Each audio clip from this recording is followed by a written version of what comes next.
Hello friends, good morning. இன்றைக்கி நம்ம வீட்டில் என்ன லஞ்சுன்னு பார்க்கலாம் வாங்க. நான் வந்து 2 பேருக்குமே ரைஸ் எடுத்து வச்சுட்டேன். ஏன்னா எங்களுக்கு தேவையான ரைஸ் எடுத்துகிட்டு அதே குக்கரில் கீரை போட்டு பிசைஞ்சு பசங்களுக்கு வச்சுட்டேன். இன்றைக்கி வந்து அரைக்கீரை புளி போட்டு கடைஞ்சேன். இந்த மாதிரி புளி போட்டு கடைஞ்சி சாதத்தில் பிசைஞ்சு கொடுத்தா பசங்க வந்து சாப்பிடுவாங்க. அதனால் இந்த மாதிரி தான் செஞ்சேன். அதுக்கப்புறம் கேரட் வந்து வறுவல். கேரட் எப்படி வறுத்தோன்னா, நம்ம பொட்டேட்டோ வறுப்போம்ல, இஞ்சி பூண்டு பேஸ்ட்டு, தக்காளி, வெங்காயம் எல்லாம் வதக்கி அதுக்கப்புறம் மிளகாத்தூள் போட்டு தண்ணி கொதிக்கும் போது கேரட்டையும் போட்டு நல்லா வெந்து கிரேவியாக இந்த மாதிரி ட்ரை ஆகிடும். அதுக்கப்புறம் எடுத்துட்டோம்னா அந்த இனிப்பு டேஸ்ட் இல்லாமல் நல்லாயிருக்கும். உருளைக்கிழங்கு வறுக்கிற மாதிரியே கேரட் வந்து வறுத்துருக்கேன். இது மாதிரி எங்கள் அண்ணி தான் செய்வாங்க. நான் இப்போ தான் ஃபஸ்ட் டைம் செஞ்சு பசங்களுக்கு வச்சு அனுப்பியிருக்கேன். என்ன சொல்கிறாங்கன்னு பார்க்கலாம் ஈவினிங் வந்து. அதுக்கப்புறம் ரசம் வச்சுருக்கேன். எங்கள் 2 பேருக்கும் தான் ரசம். இன்றைக்கி வந்து சாம்பார் வைக்காதனால வெறும் தக்காளி மிளகு ஜீரகம் போட்டு தான் ரசம் வச்சுருக்கேன்.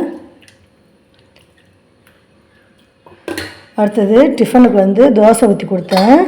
சட்னி வந்து பெரிய வெங்காயம் தான் கட் பண்ணேன். டைம் ஆகிடுச்சிங்கனால பெரிய வெங்காயம் கட் பண்ணி தக்காளி, ஒரு கொஞ்சோண்டு புளி, அதுக்கப்புறம் பழுத்த பச்சை மிளகாய் இருக்குல்ல, அந்த பச்சை மிளகாய் இதெல்லாம் வதக்கி வச்சு சட்னி அரைச்சி தாளித்து கொடுத்தேன். ஆளுக்கு ஒரு தோசை சாப்பிட்டு போயிட்டாங்க. நான் இன்றைக்கி இட்லி ஊற்றலை. ஏன் நான் இட்லி ஊற்றலைன்னு கேட்டேன். நேற்று சாதம் வந்து இந்தளவு மீந்திருந்தது. அதுவும் பச்சரிசி சாதம், அதை வேஸ்ட் பண்ண வேணாம்னு சொல்லிட்டு நான் தண்ணி ஊற்றி வச்சுருந்தேன். அதில் வந்து தயிர் போட்டு சால்ட்டு போட்டு வச்சுருக்கேன் எனக்கு எடுத்துகிட்டு போகிறதுக்காக. அதனால் அவங்க 3 பேருக்கு தானே, அதனால் இட்லி ஊற்றாமல் ஆளுக்கு ஒரு தோசை ஊற்றி கொடுத்துடலான்னு தோசையாக ஊற்றி கொடுத்துட்டேன். இதுதான் எனக்கு வந்து பிரேக்ஃபாஸ்ட்டு.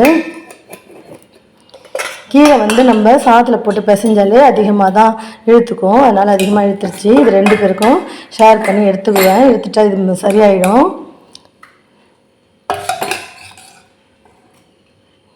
கீரை எடுத்து வச்சாச்சு ஹஸ்பண்டுக்கு. எனக்கு வந்து இருக்கிற கீரை எடுத்து வச்சிடலாம். இது வந்து ஹஸ்பண்டுக்கு கீரை, எனக்கு கீரை எடுத்து வச்சுட்டேன். அவங்களுக்கு வந்து கேரட் வறுவல், எனக்கு கேரட் வறுவல், அவங்களுக்கு ரசம், எனக்கு ரசம் எல்லாமே எடுத்து வச்சாச்சு. எல்லாத்தையும் க்ளோஸ் பண்ணி பேக் பண்ண வேண்டியது தான். அவங்க வந்து குளிச்சுட்டு வந்தோடனே ஒரே தோசை ஊற்றி கொடுத்துருவேன். சட்னி மட்டும்தான் எனக்கு மீதி இருக்கும், வேறு எதுவுமே மீதி இல்லை. எல்லாமே இந்த மாதிரி கரெக்டாக தீர்ந்துட்டா ரொம்ப நமக்கு ஹாப்பியாக தான் இருக்கும், வேஸ்ட் ஆகாமல்.